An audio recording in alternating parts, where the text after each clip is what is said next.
सपा सांसद रुचि वीरा ने भाजपा पर महाकुंभ के आयोजन को राजनीतिक बनाने का आरोप लगाया। उन्होंने कहा कि कुंभ का आयोजन कोई नया कार्य नहीं और ये हर सरकार की जिम्मेदारी है। रुचि वीरा ने यह भी कहा कि सपा सरकार के दौरान मोहम्मद आजम खां के नेतृत्व में जो कुंभ आयोजन हुआ वो अब तक का सबसे शानदार था और उसकी मिसाल आज तक भी दी जाती है। इसके अलावा वक्फ संपत्ति के बारे में रुचि वीरा ने यह भी कहा कि कुरान शरीफ में वक्फ का जिक्र है और यह भूमि समाज के लोगों के लिए दान की गई है। उनका कहना है कि वक्फ की जमीन का उपयोग किसी एक धर्म के लोग नहीं बल्कि सभी लोग कर सकते हैं और ऐसा कहीं नहीं लिखा कि ये भूमि केवल एक धर्म के उपयोग के लिए है। देखिए, महाकुंभ की तैयारियां हो रही हैं, बड़ी अच्छी बात है। आज पहला शाही शाही स्नान है। मेरी तरफ से सभी लोगों को मकर संक्रांति की बहुत बहुत बधाई। और ये जो कुंभ है, ये कोई नई चीज़ तो हो नहीं रही है। ये तो अनादि काल से, वर्षों वर्ष से हर 12 वर्ष में एक जगह पर कुंभ लगता है, चाहे प्रयागराज हो, चाहे हरिद्वार हो, उज्जैन हो, नासिक हो। तो ये जो भारतीय जनता पार्टी के लोग इसका राजनीतिकरण करते हैं, ये गलत है। ये तो जो भी सरकारें होती हैं उनका दायित्व होता है इस तरह के आयोजनों को मतलब ऑर्गेनाइज करने का। जब हमारी समाजवादी पार्टी की सरकार थी तब भी मोहम्मद आजम खां साहब के नेतृत्व में अखिलेश यादव जी की सरकार में आयोजन किया गया था, जिसकी मिसाल आज तक दी जाती है कि इतना मतलब सुनियोजित अच्छी तरीके से ऑर्गेनाइज किया गया था कुंभ। तो ये इसका राजनीतिकरण ना करें, ये उनकी जिम्मेदारी है, सरकार की जिम्मेदारी है। तो अच्छी बात है, कुंभ हो रहा है, लोगों की आस्था जुड़ी हुई है। वक्फ प्रॉपर्टीज को लेकर भी लगातार बयानबाजी हो रही है। किस नजरिए से देखते हैं आप इसे? विपक्ष लगातार इस तरह के बयानबाजी को खंडन कर रहा है, आप क्या कहेंगे?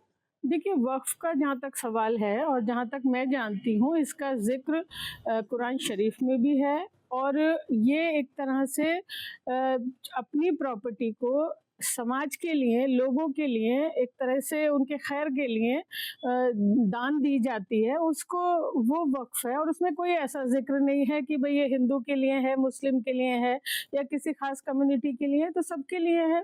तो इसे इस तरह से जोड़ के क्यों देखा जा रहा है, मैं नहीं समझ पा रही हूँ कि इससे जो लोग बयान दे रहे हैं शायद वो अपने आप को हाईलाइट करना चाहते हैं, इसलिए वो इस तरह के बयान दे रहे हैं। सरकार के इस कदम को काफी सारे कई जो मुस्लिम धर्म गुरु हैं उन्होंने भी इसे अप्रिशिएट किया है, इस इनिशिएटिव को। जो वक्फ की प्रॉपर्टी है उनकी जांच होनी चाहिए, क्या कहेंगे आप? देखिए, जो दर्ज है, कागजों में दर्ज है जो चीज़, अगर उसकी जांच होने की पता नहीं क्या आवश्यकता इस समय महसूस की गई है, मुझे नहीं मालूम है। लेकिन जो चीज़ दर्ज है कागजों में, तो वो तो खुद ही अपने आप में एक सबूत है। राजनीतिकरण हो रहा है इसमें, राजनीतिकरण किया जा रहा है और इस तरह से दर्शाया जा रहा है कि किसी एक खास कम्युनिटी के लिए है ये, जबकि ये सभी के लिए है, सभी के फायदे के लिए है, सभी के खैर के लिए है। मैडम, आज प्रधानमंत्री नरेंद्र मोदी भारतीय मनोरम के आयोजित 150 स्थापना दिवस के कार्यक्रम में शामिल हुए थे, जहाँ उन्होंने जमकर विपक्ष पर निशाना साधा है। उन्होंने कहा है कि हमारी सरकार में बीते 10 सालों में इस तरह से काम किया है कि अब सारी जानकारियां व्हाट्सएप पर मिलने लगी है। पहले की सरकारें आपदा और प्रगति की कहकर टाल दिया करती थी। देखिए, पता नहीं प्रधानमंत्री जी अपना ढिंडोरा खुद ही पीटते रहते हैं। भाई ये तो सरकारों के काम है। ये अगर ये जो जहाँ तक सोशल मीडिया का सवाल है, तो ये तो वक्त के साथ परिवर्तन आते हैं और परिवर्तन ये राजीव गांधी जी के ज़माने में इसकी शुरुआत हुई थी। और ये तो भाई जो भी वक्त पे परिवर्तन होता है और अब ऑन मतलब ऑन डॉट, या एक तरह से कह सकते हैं कि भाई एक क्लिक करके आप चीज़ें देख सकते हैं, तो ये तो परिवर्तनशील है।